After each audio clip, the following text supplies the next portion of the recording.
A paz do Senhor, irmão, aluno da Escola Bíblica Online. Que bom nós estarmos mais esse trimestre. E agora nós estamos falando sobre os valores do reino de Deus, a relevância do Sermão do Monte para a Igreja de Cristo. Nós estamos aqui desenvolvendo esta lição. Hoje nós vamos falar sobre a lição de número 3, que o tema dela é muito sugestivo. Jesus, o discípulo e a lei, tá? Então fique conosco, nós vamos ver a questão da lei cerimonial, da lei moral, nós vamos ver, irmãos, as questões que nos fazem amar a palavra de Deus e também as leis que o Senhor Jesus aboliu. Então fique conosco, vamos estudar a palavra do Senhor. Muita gente pergunta para mim como que eu preparo as minhas aulas. Olha só, eu tenho um material, nós desenvolvemos um material chamado o Planner do Professor da Escola Dominical. Nesse Planner, eu vou ter aqui as noções de introdução, eu pego, marco todas as minhas anotações. Aqui, ó, as anotações dessa aula. Tá tudo aqui. Tudo que eu penso em falar, eu anoto. Por que eu faço isso? Porque a cabeça falha. E esse material é muito bom para levar na sua classe de escola dominical. Então faz o seguinte, pega, dá uma olhadinha no link abaixo aqui na descrição do vídeo e você vai poder também pedir o seu planner da Escola Bíblica Dominical. No nosso textual está escrito assim: porque vos digo, se a vossa justiça não exceder a dos escribas e fariseus, de modo nenhum entrareis no reino dos céus. Mateus capítulo 5, versículo 20. E a verdade prática diz assim: os seguidores de Jesus são chamados para viver a justiça do reino de Deus. Essa justiça, baseada na nova aliança, em Cristo, nasce no interior do crente e reflete no exterior da vida. Então vamos já bem do começo. Preste atenção, o nosso texto áureo vai usar a expressão reino dos céus. A verdade prática, reino de Deus. Qual é a diferença de uma para outra? Na prática, nenhuma. Por quê? Porque todas estas palavras fazem menção ao reino que o Senhor Deus estabeleceu para a sua própria vontade, em que Cristo reina e nós somos os súditos do reino, ou seja, Cristo está reinando em nós. Então nós precisamos deixar isso bem claro, nós precisamos compreender isso. E com essa compreensão ativa, nós vamos entender que este reino, ele é diferente do reino dos homens. Veja bem, reino de Deus, reino dos homens. No reino dos homens, eles vão primar por algo exterior. Veja bem, no que se baseia hoje a nossa sociedade? Tudo aquilo que é exterior, aquilo que é visto, tá? Aquilo que as pessoas podem contemplar. O reino de Deus, ele não é exterior, ele é interior. Então Jesus, na verdade prática, diz assim: olha, se a sua justiça não for maior do que a dos escribas e fariseus, você não entrará no reino de Deus. Por quê? Para os escribas, para os fariseus, o reino, a justiça do reino, ela está ligada, certo? Está ligada a uma forma de vida exterior. Tudo aquilo que ele pode fazer no exterior. Agora, a justiça do reino de Deus, nós vamos ver detalhadamente lá no nosso terceiro tópico, vai falar sobre a nossa forma de viver. As pessoas não nos conhecerão como cristão simplesmente por como nós vestimos. Eu não ando de terno o tempo todo, certo? Eu não ando de terno. Eu não carrego a Bíblia na minha mão o tempo todo. Mas o meu coração está revestido do novo homem. A palavra de Deus, como vai dizer o profeta Ezequiel, foi gravada no meu coração. Então eu preciso andar como novo e viver como novo. É assim que nós temos o nosso texto áureo e a nossa verdade prática. Nós precisamos fazer o quê? Exceder, ou seja, ir além do que os homens fazem. Porque tem muita gente hoje que vive, certo, os princípios cristãos, mas não são cristãos. Viver os princípios quer dizer que ele conhece a palavra, conhece a lei, mas ele não aplica isso na sua vida. Eu e você precisamos não somente conhecer, mas aplicá-la no nosso dia a dia. Você já é inscrito aqui no canal? Você já é aluno da nossa Escola Bíblica Online? Se você já é, eu quero pedir para você, deixa aqui o seu joinha, esse joinha nos ajuda bastante, e aqui nos comentários escreva hashtag, joguinho da velha, hashtag estou presente. Isso nos ajuda no engajamento do YouTube. Se você ainda não é aluno da nossa escola bíblica, se você está gostando do material, vai lá, se inscreve, clica aqui no botãozinho, se inscreve, né, ativa o sininho, certo? Para que você possa receber todas as nossas notificações. Nós estamos preparando algumas novidades para esses próximos meses, né? E veja bem, dá uma olhada nas playlists que nós temos. Nós temos cursos para professores de escola dominical. Você que já dá aula, nós temos ali um curso do ensinador cristão. Você que está querendo começar a dar aula, nós temos o Aprendendo a Ensinar, e nós temos outros devocionais, palavras, momentos de meditação na palavra do Senhor, que vai te ajudar bastante, tá bom? Fica conosco, acompanha nosso canal e vai ser uma bênção para a tua vida e para a minha também, tá? Deus te abençoe. Olha só, antes de nós entrarmos no primeiro tópico, deixa eu fazer uma introdução aqui para você compreender uma coisa. Ler a palavra de Deus, conhecer a palavra de Deus de capa a capa, isso não é algo muito assombroso. Por quê? Primeiro, o diabo conhece a palavra muito melhor que nós. Vá lá para Mateus capítulo 4 e você vai ver o quê? O nosso adversário citando e aplicando a palavra a Jesus. Então isso não é algo tão novo, certo? O inimigo aplicar a palavra. Pessoas que são legalistas, pessoas que não têm o compromisso com Deus, e o que eles fazem? Eles sempre conhecem a palavra também. Então, somente conhecer a palavra não é suficiente. Para que Jesus trouxe a sua palavra? Não somente para nós lermos e aprendermos a palavra, mas para nós vivermos a palavra. Nós vamos falar no próximo tópico, no primeiro tópico, que Jesus ele cumpriu a palavra, ou seja, ele satisfez todos os requisitos da lei. E o que isso vai entender? Que se ele fez, nós também podemos nos esforçar, né? Porque nós somos imperfeitos como seres humanos, mas o que vai acontecer? Nós iremos conseguir viver uma vida digna dentro do reino de Deus. Então fique conosco, vamos para o nosso primeiro tópico. O nosso primeiro tópico diz assim: Jesus cumpriu toda a lei.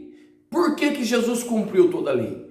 Porque a lei, certo? A lei de Moisés, ela veio trazendo as referências a respeito de Jesus. Jesus não surgiu do nada. Jesus está sendo anunciado desde Gênesis capítulo 3. Ele vem sendo anunciado.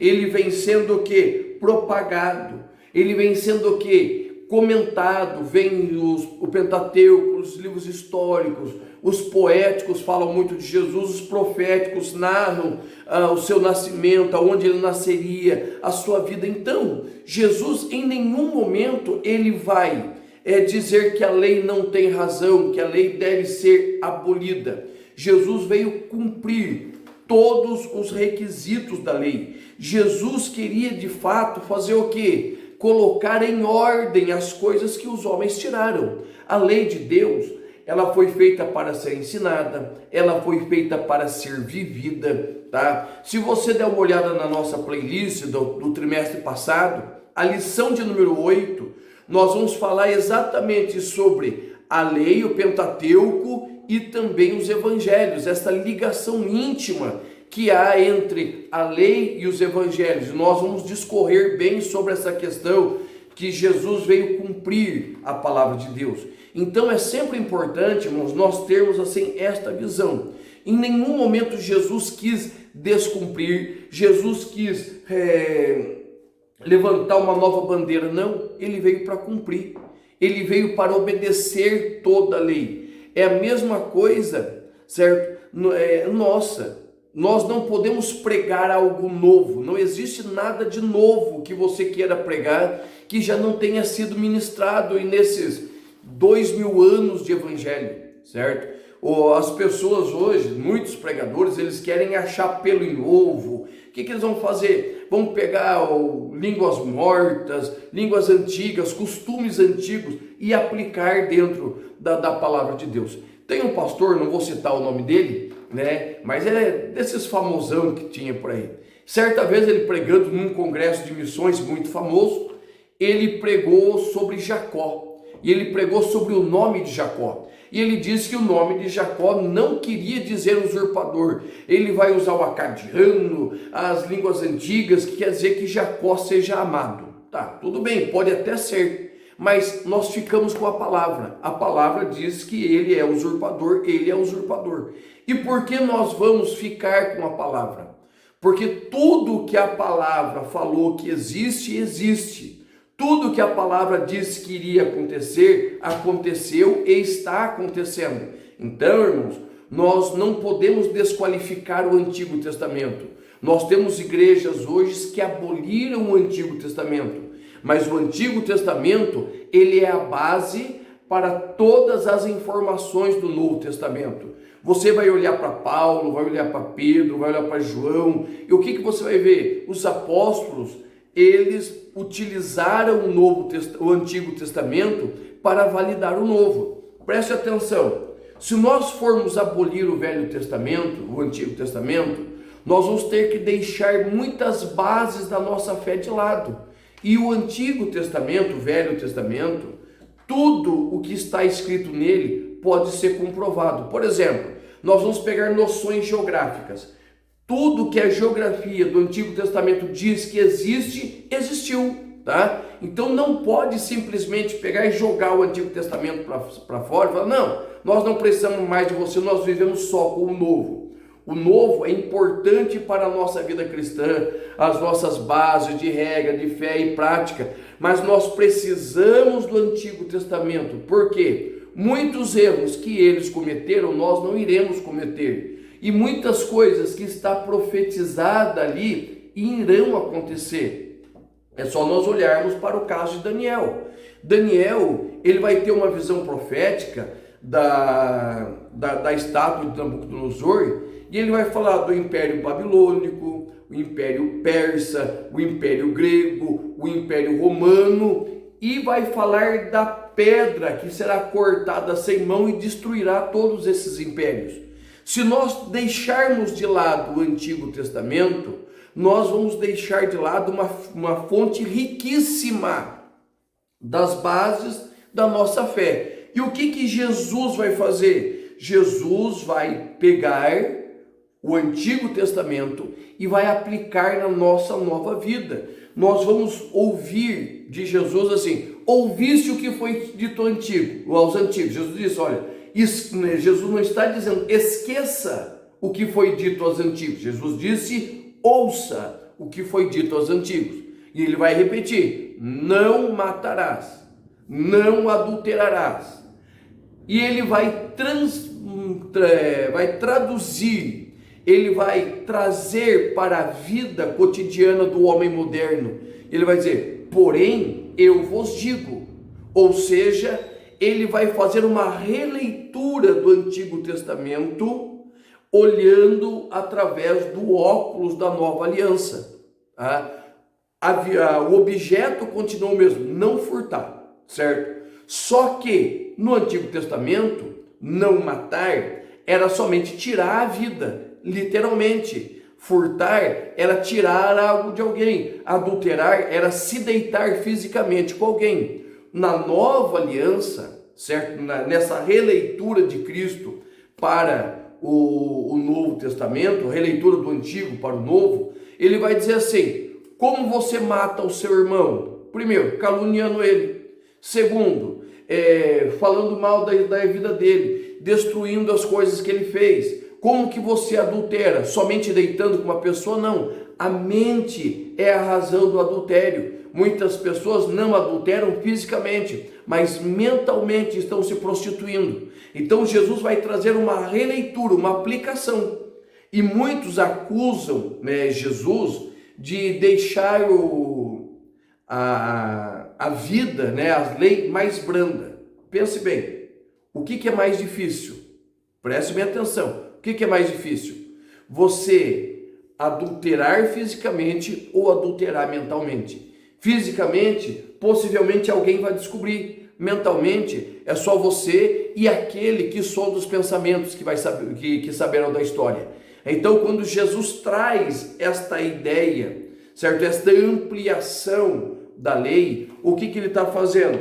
Ele está reorganizando os pensamentos, ele está trazendo uma aplicação prática, viva, que todos devem cumprir. Então, por isso, nós precisamos olhar e compreender que o Evangelho de Cristo não em nenhum momento deixou de lado o Antigo Testamento, mas ele aplicou isso na nossa vida.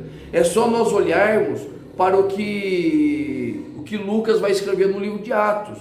Ele vai pegar as palavras de Pedro. Pedro vai pegar o Antigo Testamento, Joel capítulo 28, e vai aplicar para aquele momento.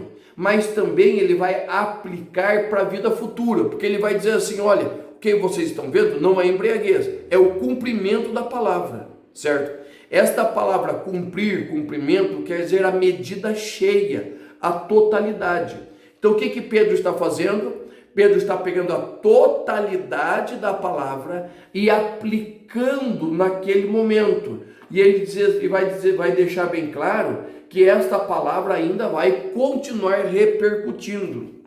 Então, João, Pedro, o que ele vai fazer? Eles vão aplicar a palavra na nossa vida, né? Eles vão aplicar a palavra no nosso dia a dia. Então, nós vamos ter a palavra do Antigo Testamento vivendo em nós. A questão da santidade da mesma forma, certo? A questão da nossa devoção ao Senhor da mesma forma. Lógico que no Antigo Testamento a noção de graça quase não existia, de justificação quase não existia, mas Jesus já vai trazendo isso. Por exemplo, quando Jesus tem aquele encontro com a mulher adúltera, tá? O que Jesus vai fazer? Jesus vai manifestar a graça sobre ela, e Jesus vai manifestar sobre ela a justificação, certo? Jesus vai torná-la justa, mas ele vai dizer, olha, vá e não peque mais. Ou seja, a graça é de graça, mas não é barata,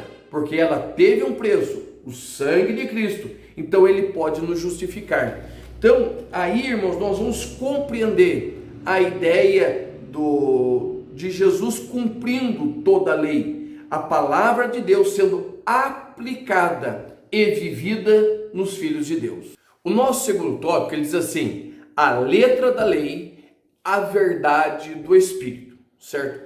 O primeiro subtópico nosso vai pegar a questão lá de 2 Coríntios capítulo 3, versículo 6, quando Paulo vai dizer assim, olha, a letra mata, o Espírito vivifica. Como eu aprendi esse versículo? Isso lá em 1900 e bolinha quadrada. Eu aprendi que era proibido fazer teologia, proibido estudar. Por quê? Quando você estudava, você perdia o fervor do Espírito Santo. Eu acho que dos irmãos mais velhos, muita gente ouviu isso daí já, tá? Nós já tínhamos ouvido isso. Mas olha só, a ideia da letra aqui, né, e todo o contexto, Paulo vai dizer assim, ó, 2 Coríntios capítulo 3, versículo de número 6, o qual nos fez também capazes de ser ministro do Novo Testamento, não da letra, mas do Espírito, porque a letra mata e o Espírito vivifica. Paulo estava falando o seguinte, que nós somos chamados para sermos ministros de um novo testamento, ou seja, uma nova lei, um novo modelo de lei. Aproveitamos o antigo, nós não abandonamos o antigo, mas nós fomos chamados para ser ministro de um novo modelo de lei. Qual era o modelo do Antigo Testamento? Era aquele de Êxodo, Levítico, Número e Deuteronômio, certo? E as revelações dos princípios ali em Gênesis. Esta lei do Antigo Testamento norteou todo Israel, certo? Fez com que eles vivessem em santidade, que eles conhecessem as ordens de Deus a respeito da sua vida comunitária, da adoração ao Senhor, da lei de um para o outro. Nós vamos falar a respeito da lei moral, cerimonial e civil, né, no próximo subtópico. Mas o que nós temos que entender? Que não é que esta lei mata, mas esta lei, ela faz o quê? Ela aponta o pecado, certo? E a lei, por ser algo externo, algo exterior, ela dificilmente o homem conseguiria viver pela lei, conseguiria obedecer todos os requisitos e ordenanças da lei. Sendo assim, automaticamente este homem morreria pelo pecado. Então, quando nós falamos que a letra mata, nós não estamos falando que é a palavra do Antigo Testamento que mata, que é o estudo que mata, mas é a incapacidade do homem de viver pela lei, tá? Paulo vai dizer, quando ele escreve aos Gálatas, que a lei serviu o que de aio. A palavra aio é a palavra grega paidagogo, certo? Que nós temos hoje pedagogo, alguém que auxilia ali no crescimento, no desenvolvimento, que é alguém que auxilia na questão do aprendizado. Isso é o pedagogo, certo? Então, o que a lei serviu? Ela mostrou para nós o pecado, certo? A lei revelou para nós o pecado, certo?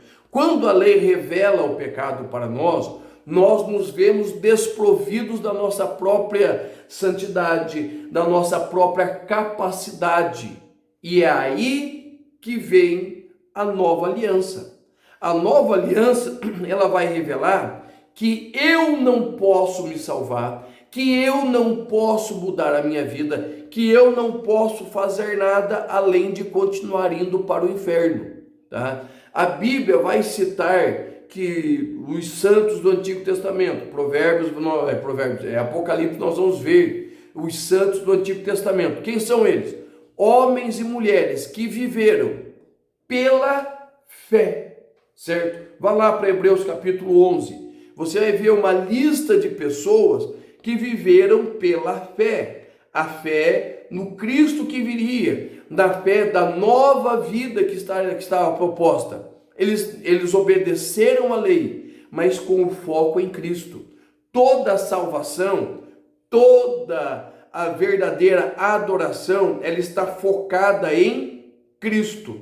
Então, quando nós olhamos para estas questões, nós vamos compreender assim, que o Antigo Testamento, ele vai trazer o quê? Ele vai trazer lampejos da graça que será antecipada. Olha lá, Ezequiel 37, versículos de 1 a 14. Isso vai ser concretizado em Cristo. Por intermédio de Cristo, o novo tempo da graça e da verdade chegou. Ou seja, no Antigo Testamento, nós temos um vislumbre da graça. No Antigo Testamento, nós temos um lampejo, nós olhamos para o futuro. Como era a salvação no tempo da lei? Eles olhavam para o Cristo que viria, tá? Eles apontavam para o Cristo que viria. Como é a salvação no Novo Testamento? Nós olhamos para o Cristo que veio e voltará, tá? Então, o Antigo Testamento olhava para o futuro. Eles olhavam para o Cristo que viria. E o Novo Testamento? Ele olha para o passado, o Cristo que veio e voltará nos buscar. Então, por isso, irmãos, que é muito importante nós compreendermos isso, que a letra está falando do Antigo Testamento, da Antiga Aliança, que apontava o pecado, que identificava o pecado, mas que ela não conseguia resolver o problema do pecado, porque o problema do pecado não está nas constituições, não está na lei. O problema do pecado está no homem que não consegue se mover dentro da lei sem quebrar regras. É o que nós vemos, por exemplo, no nosso Brasil. A corrupção, ela não começa em Brasília. A corrupção começa na sua casa, começa na vizinhança, quando ao invés de você pagar a sua conta de luz, você faz um gato, quando você atravessa o sinal vermelho, quando você para em cima da faixa de pedestre, quando alguém te dá troco a mais e você você pega o troco e não devolve, quando você dá oferta na igreja com ficha de telefônica, né? Os mais novos nem sabem o que é ficha telefônica. Irmãos, e 3x4 nós encontramos na salva da igreja ficha telefônica. O que a pessoa faz? Parece que está dando oferta, mas não está dando algo sem valor. Entendeu? Então, quando que a letra mata? Quando que a lei mata? Quando ela é usada exteriormente. Quando nós não fazemos da lei uma forma de vida, não uma forma de vida por obrigação. Ah, eu não vou matar porque a lei diz que é errado. Tudo bem, mas você não mata fisicamente, mas às vezes você fala coisas, você faz coisas que matam. Mas quando você decide ser uma pessoa melhor, que tem um comportamento melhor, que ao invés de matar aquele que te fez mal, você vai ajudá-lo, você está começando a viver os princípios da lei. Porque o princípio da lei exige obediência, uma vida de constância. Então a lei é boa e ela veio ajudar o homem, mas o homem, por causa do seu pecado, se afastou da lei. Então, quando nós vemos a questão da letra mata, é nesse sentido. E qual a perspectiva da lei? A perspectiva, ela veio para cuidar do homem em todos os aspectos: moral, cerimonial e civil, certo? A lei moral é a nossa forma de viver, certo? O nosso dia a dia, a nossa forma de nos colocar como cidadãos do céu. A lei cerimonial, ela vai falar do nosso relacionamento com Deus. Isso no Antigo Testamento falava de sacrifícios, falava de peregrinações. Hoje nós já não temos isso. E a lei civil fala dos deveres que o judeu deveria ter uns para com os outros, para que pudessem viver de uma forma melhor. Então o que Jesus vai fazer? As leis cerimoniais e as leis civis, o Senhor não vai trazer para a igreja. A igreja não deve guardar as leis cerimoniais. Irmãos, hoje existe uma aberração, até dentro das nossas Assembleias de Deus, certo? Pessoas carregando a Arca da Aliança pela igreja, lugares que toca chofar. Isto é para Israel, certo? Para os cristãos que se converteram lá na época de Paulo, na época de Pedro, os primeiros cristãos, eles poderiam até fazer, porque é algo cultural. Os cristãos que são os judeus, né, messiânicos, aqueles que se convertem a Cristo, se eles fizerem isso, é por questões culturais, não por questão cerimonial. Veja bem, a minha família é uma bagunça. Tem espanhol, tem italiano, tem índio, tem negro, tem português, tem de tudo um pouco. Até onde eu sei, eu não tenho nem judeu nem japonês no meu sangue. É até onde eu sei. Então eu não tenho a obrigação de guardar sábado. Eu não tenho a obrigação de circuncisão. Eu não tenho. Tá? A minha obrigação é fazer o quê? Guardar a lei moral. Eu não tenho a obrigação de, por exemplo, não fazer a barba, porque o judeu chifardita, o judeu ortodoxo, ele não faz a barba, certo? Ele é barbudo, ele só apara, mas não pode deixar ela arredondada. Existe uma série de regras.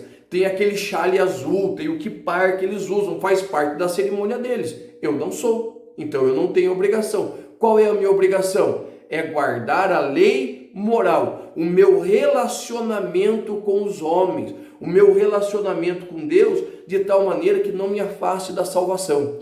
Isto tem tudo a ver com a nossa vida cristã. Por quê? Porque em Romanos, capítulo 8, nos versículos 3 e 4, ele está escrito bem assim, ó: para que a justiça da lei se cumprisse em nós, que não andamos segundo a carne, mas segundo o Espírito. porque os que são segundo a carne inclinam-se para as coisas da carne, mas as que são do Espírito, para as coisas do Espírito. Veja bem, para que a justiça da lei se cumprisse em nós. Como a lei se cumpre em nós? Quando você cumprimos a palavra de Deus pelo Espírito, não por uma imposição. Eu não adultero, não é porque eu sou proibido de adulterar. Eu não adultero porque eu tenho um compromisso com Deus e eu tenho um compromisso com a minha esposa, certo? É por isso que eu não adultero, porque nós temos um compromisso. Eu compreendi que eu preciso somente da Josiane, somente dela para mim viver. Eu não preciso de outra mulher, eu preciso dela e do amor do Senhor. É tudo que eu preciso. Então isso fala da nossa justiça. O profeta Isaías, lá em Isaías 64, versículo 6, vai dizer que a nossa justiça, ela é como trapos de imundícia, certo? Como trapos de imundícia, ou seja, ela não vale nada. Para que serve roupa velha, esfarrapada e suja? Ela não serve para nada. E é aí que Paulo vai dizer aos Romanos capítulo 10, porque o fim da lei é Cristo, para a justiça de todo aquele que crê. Ou seja, irmãos, nós que estamos em Cristo, nós estamos cumprindo a justiça de Deus e vivendo plenamente a palavra de Deus. E daí nós vamos ter o tópico de número 3, subtópico 3, a lei e a verdade do Espírito. Olha só o que está escrito em 1 Pedro, capítulo de número 3, versículo 18. Está escrito bem assim: porque também Cristo padeceu uma vez pelos pecados, o justo pelos injustos, para nos levar a Deus, mortificando na verdade, na carne, mas vivificado pelo Espírito. Olha só, Cristo morreu para quê? Para que nós sejamos vivificados no Espírito. Ou seja, Cristo morreu para que o meu velho eu morra com ele, tá? Cristo morreu para quê? Para que eu venha viver uma nova vida com ele. Não a vida da lei, não a vida baseada em preceitos, mas a vida baseada num elo meu com o Espírito, certo? Eu e o Senhor ligados por um vínculo. O vínculo é o Espírito Santo, o Espírito Santificador, tá? Então, a lei aponta para o pecado, a lei aponta para o erro, a lei aponta para as falhas, mas Cristo aponta para quê? Para a vida. A nossa função, o final meu e seu, é viver com Cristo. Esse é o nosso objetivo final. Mas para que isso aconteça, primeiro, tem que mortificar a carne. A carne, ela é apegada à lei. Esses dias eu vi uma frase do pastor José Carlos, ele disse assim: torneira muito arrochada é porque está vazando. Tá? Todas as vezes que você vê alguém que é extremamente apertado, rígido, precisa de leis rígidas para viver, se você soltar um pouquinho, você vai ver que naturalmente ele está vazando. Ou seja, ele não está regulado, certo? Com a vontade de Deus. Ele sofre as pressões do mundo e se ele não estiver arrochado, ele cede. Tá? A nossa nova vida em Cristo não nos dá direito a viver de qualquer forma, certo? Bem pelo contrário. Essa história que Jesus só quer o coração, isso é história de quem quer viver em pecado. Mas quando nós compreendemos, irmãos, que nós temos uma nova vida em Cristo, o que isso vai apontar para nós? Vai apontar para crentes como Zacarias e Isabel, certo? Vá lá para Lucas capítulo 1. Você vai ver que Zacarias e Isabel viviam uma vida santa e piedosa, de tal maneira que o Senhor vem, fala com Zacarias a respeito do nascimento de João Batista e dá a eles o norte, como ele deveria viver, para quê? Para que ele agradasse a Deus. E isso nós precisamos compreender também, que nós precisamos agradar ao Senhor em toda a nossa forma de viver. E o Senhor precisa ser visto em nós. O Espírito Santo, ele veio para fazer o quê? Para dinamizar a nossa vida cristã, certo? Vamos pegar um outro texto aí, Romanos capítulo 8, versículo 1, vai dizer assim a palavra do Senhor, olha bem, Romanos 8:1, porque agora nenhuma condenação há para os que estão em Cristo Jesus, que não andam segundo a carne, mas segundo o Espírito, porque a lei do Espírito de vida em Cristo me libertou da lei do pecado e da morte. A lei, nós já falamos, a lei em si não é pecado, a lei é boa, mas o pecado conseguiu macular, conseguiu sujar, conseguiu influenciar os homens a aplicar a lei de uma forma que eles vivam em afastamento de Deus. Então, nós como cristãos, nós vivemos sobre a lei do Espírito. A lei do Espírito diz assim, se você quiser, você pode pecar, mas a condenação virá. A lei de Moisés diz assim, você vai pecar, você vai morrer, mas a lei do Espírito diz, se você pecar e você confessar, Jesus vai te libertar. Vamos, mais um texto, para nós encerrarmos aqui esse tópico. 1 João, capítulo 2, versículo 1 diz assim, filhinhos, estas coisas vos escrevo para que não pequeis. Olha só, não pequeis. Ponto e vírgula. Porém, se alguém pecar, temos um advogado perante o Pai, Jesus Cristo justo. Ele mesmo é a propiciação pelos nossos pecados, e não somente pelos nossos, mas também pelo pecado de todo mundo. Ou seja, nós não temos liberdade para viver em pecado. A lei do Espírito nos leva a viver em santidade. Mas se acontecer um deslize e você pecar, você não será condenado. Tem igrejas que condenam a morte quem peca, mas eles não compreendem que a lei de Cristo nos leva a uma liberdade no Espírito. E o nosso último tópico, ele vai dizer assim, a justiça do reino de Deus. Como funciona a justiça do reino de Deus? Primeiro, ela não é meritória, como nós víamos no Antigo Testamento. Você obedeceu todos os pré-requisitos, pegou o seu checklist. Guardei o sábado, não adulterei, foi fazendo teu checklist, tá tudo bem, tudo bem. O exterior, mas interior, né? Guardei o sábado, mas estava morrendo de vontade de passear, não fui porque era sábado. Não adulterei, mas estava desejando a mulher do outro. Não matei, mas eu estou cheio de ira. Tá? A justiça da lei era essa. Cumpriu exteriormente? Beleza. Agora, interiormente, se você não cumpriu, a lei não julgava. Agora, como funciona a lei? A justiça dentro do reino de Deus? A justiça dentro do reino de Deus, ela vai entrar pelo caminho de que tudo começa dentro. A mudança começa dentro, a transformação começa dentro, a cura começa dentro, a libertação do pecado começa dentro, a salvação começa dentro e vai para fora. É isso que nós precisamos compreender. Olha só, a primeira pergunta é assim, quem é grande no reino de Deus? Certo? A pergunta foi feita, Jesus, quem é maior no reino de Deus?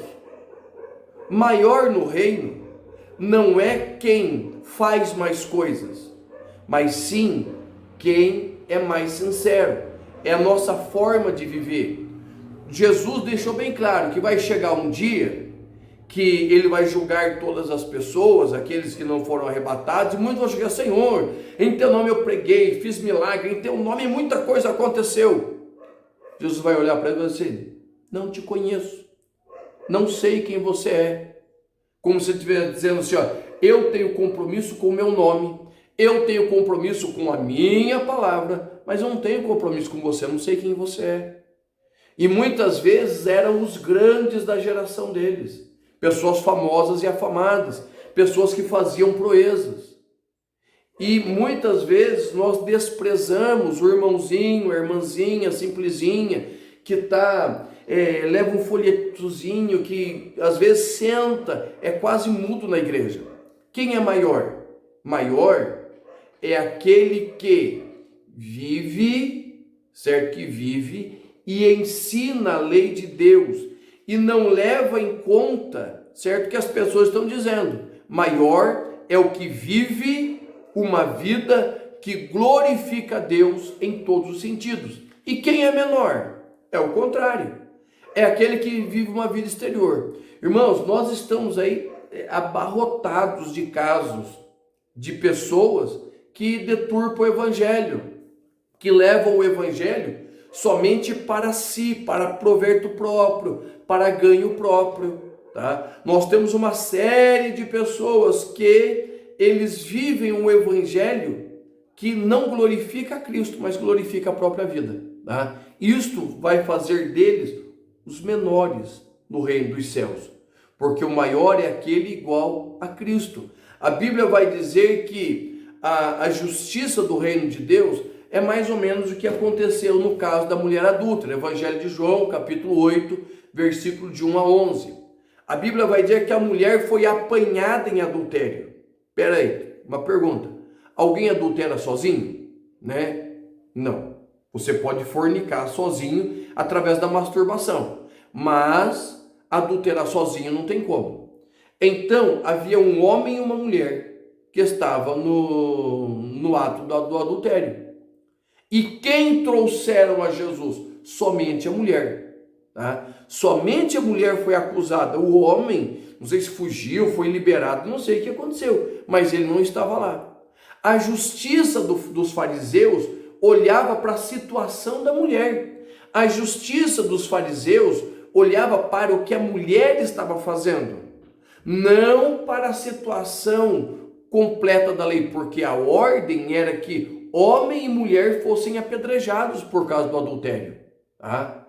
Então, a justiça humana, ela é parcial, certo? Ela vai até onde nos convém. A justiça divina, ela é plena e é cheia de misericórdia. A Bíblia vai dizer que Jesus chega diante dessa mulher, Jesus não apoiou o erro dela, Jesus não apoiou o que ela fez, mas Jesus olha para aquela mulher e diz assim, certo? Primeira coisa, eles estão acusando. E eles estão ali dizendo para Jesus, porque na verdade eles não queriam matar a mulher, eles queriam matar Jesus, tá? E Jesus se abaixa, começa a escrever na areia e fica ali um tempo e olha para eles e fala, aquele que não tem pecado, atire a primeira pedra. Ou seja, aquele que já foi perdoado, aquele que foi absolvido, não pelos homens, mas absolvido por Deus, atire a primeira pedra. E a Bíblia vai dizer que aqueles homens vão lançando, jogando as suas pedras no chão, do maior até o menor, e vão indo embora. Quando Jesus olha para ela, Jesus diz assim, cadê os teus acusadores? Não tinha ninguém. Isso também não vou te acusar. Só que faz o seguinte, vai embora e não peque mais. Veja a expressão, não peque mais. Todos são proibidos de pecar. Não é somente ela, não é somente o homem que estava com ela. Todos são proibidos de pecar. Essa é a justiça do reino de Deus, certo? A justiça em que todos nós somos proibidos de viver em prática do pecado, certo? Não é que aquele que é grande pode cometer determinados pecados e o pequeno não. Nós não podemos nada. E quanto maior nós subimos nas hierarquias eclesiásticas, mais santa e digna precisa ser a nossa vida. Porque o escritor aos Hebreus vai dizer que nós estamos rodeados por uma grande nuvem de testemunhas. E todas as vezes que um homem grande, um homem em evidência, uma mulher em evidência, cai, derruba uma centena junto com eles. A justiça de Deus é colocada exatamente aonde ela deve ser. Nem mais para lá, nem mais para cá. Ela é colocada no lugar exato. Então, irmãos, nós precisamos ter isso na nossa mente. Nós precisamos ter essa noção de que o Senhor Deus me chamou e te chamou para vivermos a plena justiça do reino, ok? Deus te abençoe, eu espero poder ter ajudado você nessa revista, eu espero poder ter apoiado você na sua classe de escola dominical. Se eu te ajudei, deixa o seu like, coloca lá a hashtag estou presente, tudo junto, e se você ainda não é inscrito, se inscreve. E a nossa próxima lição, nós vamos falar de resguardando-se de sentimentos ruins, é a lição de número 4, tá bom? Deus te abençoe, em nome de Jesus.